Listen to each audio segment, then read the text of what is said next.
All right, friends, I'm bagging up some yarn here. One of my daughters was looking through one of my stash drawers and she pulled out a ball and said, "Mum, there are carpet beetles in here." And I was like, oh no. It's a drawer that I don't go into all that often because it has a lot of my sort of leftover pieces. So anyway, I've started cleaning them out and I thought this is a good opportunity for any of you who keep a yarn stash. Don't do what I do and not check regularly, because really I have yarn stashed in such a lot of places now that I should be checking them very regularly.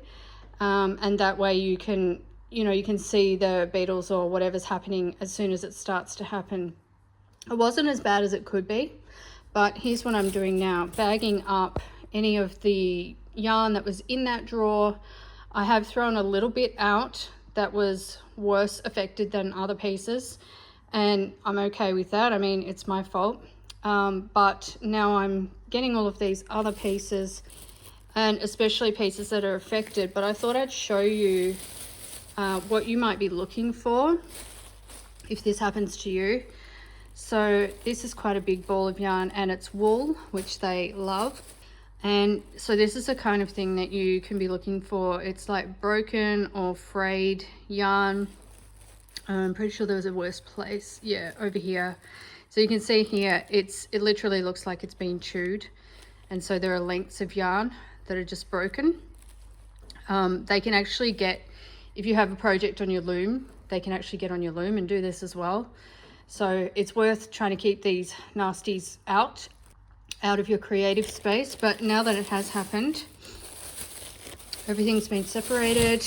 The affected drawer is out of my studio now. I'm going to be cleaning it. Ideally, you should use Ziploc bag. I don't have any that are big enough, so I'm going to seal them in these plastic bags, and then I'm going to chuck them into the deep freezer, and I'm going to leave them there for a little bit. There are different opinions on how long you should leave it in the freezer for, but from what I was reading, you should do 72 hours at least initially, and then you can take them out for a little bit and then do another 72 hours, and then that's going to break the cycle of the eggs plus the adults. So it's the larvae of the beetle that actually eats your yarn. And then you can go in and, vacuum any areas. I'd say if you find carpet beetle, clean the entire area, like as much as you can.